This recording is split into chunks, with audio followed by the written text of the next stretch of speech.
Shalom. First and foremost, give all praises, honor, and glory to the Heavenly Father and Son, Yahweh, Bahashem Yahushai, Bahashem Rakakodash. Double honor to the apostles, the elders, GMS, who rule well, and peace and blessings to the hopeful elect. GMS stop and listen, just coming with a short lesson.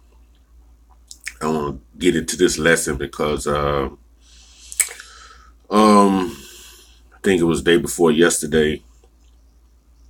I was actually watching some sports TV the other day. I was in a little spot, and I think it was Sunday. I think it was, yeah. And I was sitting next to a guy that I know from my neighborhood.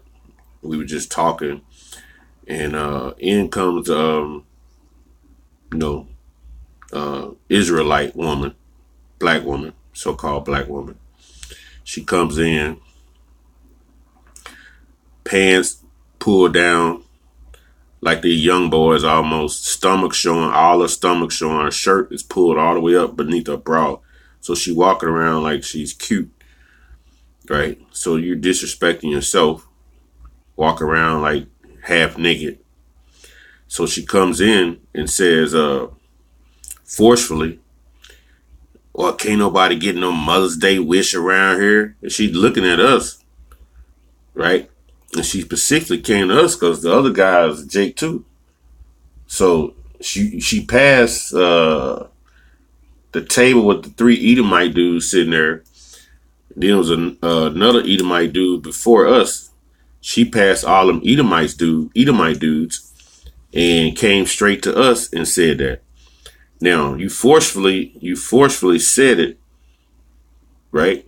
Which is I want to go into this word in the Merriam-Webster dictionary. Assert, right? Assert. Here we go with this. Taking forever to come up, man.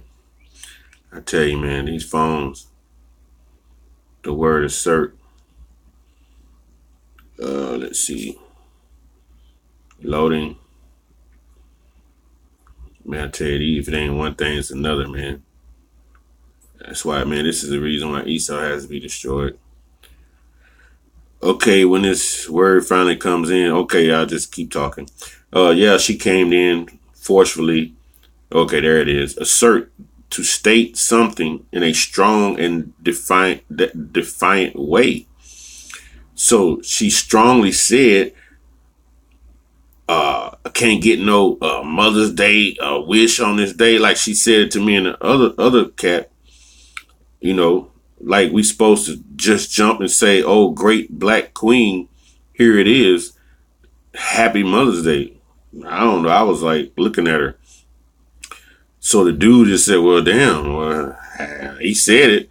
She looked at me, and I'm like, I ain't saying nothing. Like, what's wrong with you? I was like, man, I ain't gotta tell you what's wrong with me.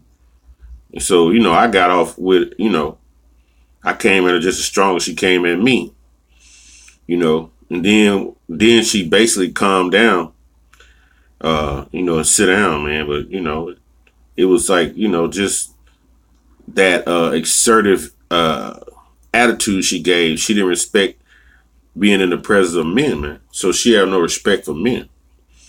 To demand that other people accept or respect something, she wanted respect, but you wasn't giving respect. You wanted respect, but you weren't giving it, man. And no, you didn't respect me, so I'm not giving you respect. Now, rebellion, I go to this word, open opposition towards a person or a group or authority, refusal to obey rules or accept normal standards or behavior or dress. Okay, now you were already out of order with the way you were dressed. And the rule, what's the rule? The rule, here's the rule. Now we're going to go into the scriptures. Because everywhere you go, you see these disgruntled women, man, of Israelite culture too, man.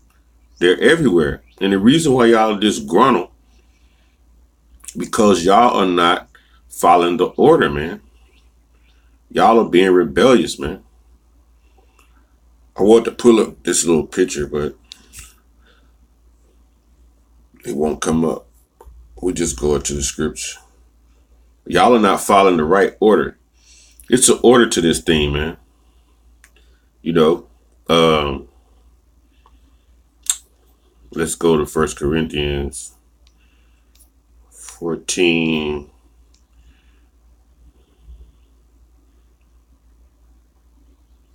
14 and 40.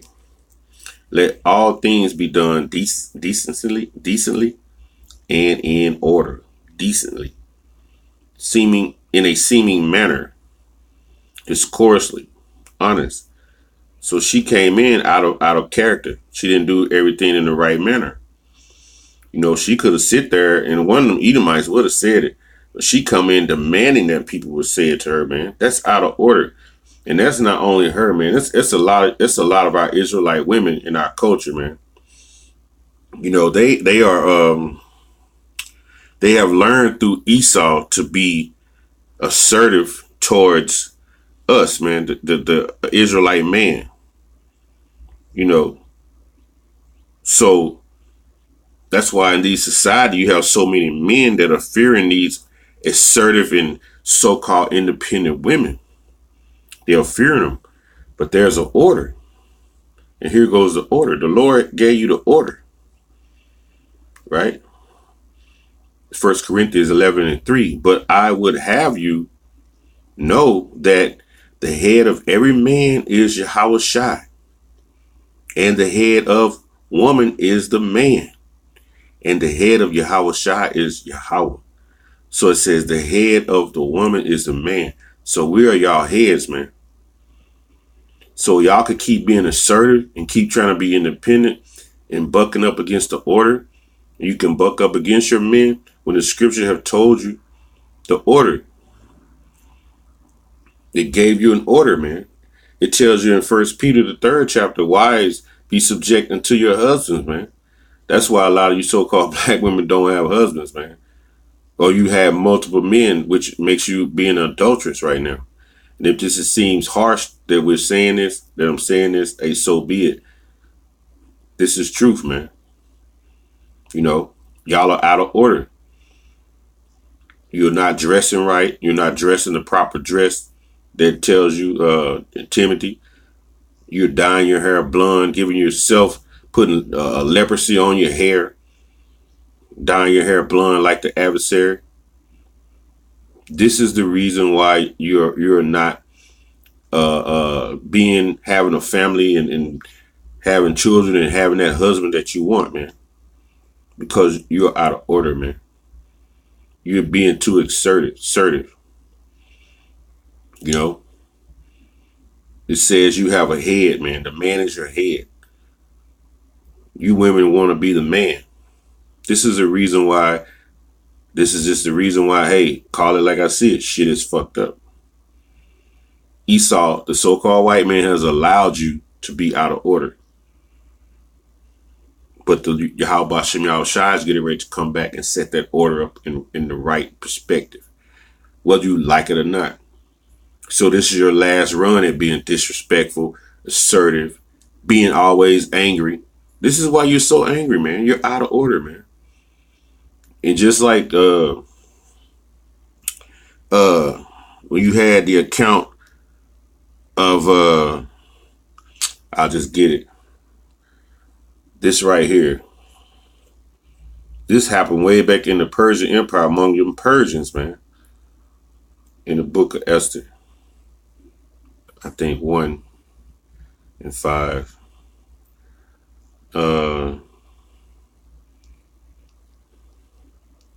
Let's see here.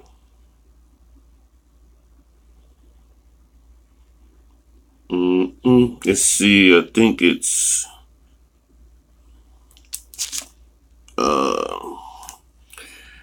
might be. I think it's this chapter. Okay. They were having a feast. King King Ahasuerus was a Persian king, right? Ahasuerus means mighty man when you look it up. He was known as Xerxes. Xerxes the first. That was his name. The Greek name Xerxes. Right. He was basically the Persian king from 486 to about 465 BC, which he ruled the entire stretch from like India to Ethiopia. Tells you that, and like that was his rule. Now, this particular he had a little feast. I'm gonna read this. It says, "In the drinking, was according to the law; none did compel, for so the king had appointed all the officers of his house that they should do according to every man's pleasure. Also, Vashti, the queen, made a feast for the women in the royal house, which belonged to the king Ahasuerus. On the seventh day, when the heart of the king was merry, because this feast lasted a couple of weeks, the drinking feast, and it says the king was merry with wine. He felt pretty good. He commanded Mihurmon, Bista, Harbona, Bigtha, and Abatha, Zithar, and Carcass, and the seven chamberlains that served in the presence of Ahasuerus the king. These were like chamberlains, were like eunuchs that took care of the women, basically, to bring Vashti, the queen, before the king with the crown royal, to show the people and the princes her beauty, for she was fair to look upon. So he wanted to show the men, basically, he was drinking the beauty of his wife, because the women went in there. She had a whole separate thing with the women. You know, the women weren't going to be all there drinking with the men. So it says, verse 12, but the queen Vashti refused to come at the king's commandment by his chamberlains. Therefore was the king very wroth, and his anger burned in him. So she refused, man. Refuse, meaning refuse, that's what it is. She said, nope, I'm not going. So that right there, her not being subject unto her husband, the wishes of her husband. This goes against our law, which they were Persians. Then when you read into the story, he basically divorced her, and the Israelite lady, Esther, Esther wound up going in there and being his, basically like his queen, right? And she basically came forth. She was really doing it to save the people, because Haman was going to kill all the Israelites. So her assertiveness helped us as a people from us going to death. But basically his wife just refused because she didn't want to go. And you have that in this society now, man. A woman, you have a man, if he asks of wishes, you automatically think, oh, you're not my daddy. You don't tell me what to do. And you be refusing your man's wishes, man. This is not the order that the Lord intended. The Lord put that man here to rule over you.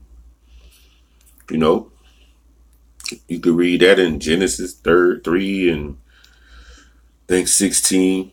Upon woman, he said, I will greatly multiply thy sorrows and thy conception. In sorrow thou shalt bring forth children, and thy desire shall be to thy husband. And thy desire shall be to thy husband, man. Your craving, your longing shall be to his wishes, man. And he shall rule over you, have dominion over you. But in this society we're in now, man, the women are ruling over the men. It says you shouldn't usurp authority. It's that Timothy. First, it's Timothy, is it 2, and 11 or 12? Let the woman learn in silence with all subjection, but I suffer not a woman to teach, nor usurp authority over the man, but to be in silence. She shouldn't usurp authority, right? Govern or exercise dominion over one who acts on his own authority. And that's what a lot of these women do now. You have women in relationships and marriages they'll make decisions without even consulting their husband. Oh, honey, I just bought a new car. Hey, look at me. But he knowing that it's not feasible. But did she talk to her husband? No, because these women feel like even though they are married, I still do what I want to do. And that's not the right attitude to have. That's not the right character. You know, these women are shameless women, man. Let me get that in the Apocrypha. So, man, that's why things are out of order. And all you women around here, man, y'all by yourselves, man. Because you're going against the order. Let's see here. Sirach 25, maybe. Let's try 26. Sirach 26, 25, maybe. A shameless woman shall be counted as a dog. So a woman like this, man, who always barking at her husband and not going in the right order, you counted as a dog, man. What's a female dog? A bitch. So when we call you bitches, when you're out of order, we call you a bitch. We're calling you the correct name for your character at that time. But she that is shamefaced will fear the Lord. You're supposed to have a shame face, man. These women are not shamefaced, man. They're dressing half naked. They all got fake hair. They're coloring their hair blue, red, green, orange, and blonde, following after the customs of the other nations, and they're all out of order and wonder why their lives are all in order. And then you see them, they disgruntled, always frowning. Every man ain't shit. But it's you, man. Because the Lord deals with men. The tabernacle of the Lord are with men. So, if he gave you a man that is not in these scriptures, then that's your lot. You deserve that man. But if you were a real man of the Lord, you women play your role, man. Because that man could have you saved in that day. Because a lot of you going to die. 26, a woman that honored her husband shall be judged wise of all. So if you honor your husband, the Lord going to judge you wise, man. Basically going to save your life. But she that dishonored him in her pride shall be counted ungodly of all. And all the unfaithful shall die in their unfaithfulness, man. You don't have faith in this type of character, man, is not conducive of what Yahweh Bashem Yahushua has put forth. He's looking for shameless women. And if he made you shamefaced women. If he made you a shameless woman, then that's what it's going to be. Hey, and the Lord is going to destroy you in that coming day. And that's why these things are out of order. Because, hey, the head of the woman is the man. And that's just what it is, man. We can go all day with these scriptures. I just want to get a few, just one or two, because they all edifying. We could go on this subject to midnight tonight. But hey, deaf to you women who are shameless. Hey, and praise Yahweh Bashem Yahushua if he have shamefaced women that are here now, man. With that, all praise, honor, and glory be to the Heavenly Father and the Son, Yahweh Bahashem Yahushua, Bahashem Rakakodash. Double honors to the apostles, the elders of GMS who rule well. Peace and blessings to the hopeful elect. GMS, stop and listen. Shalom.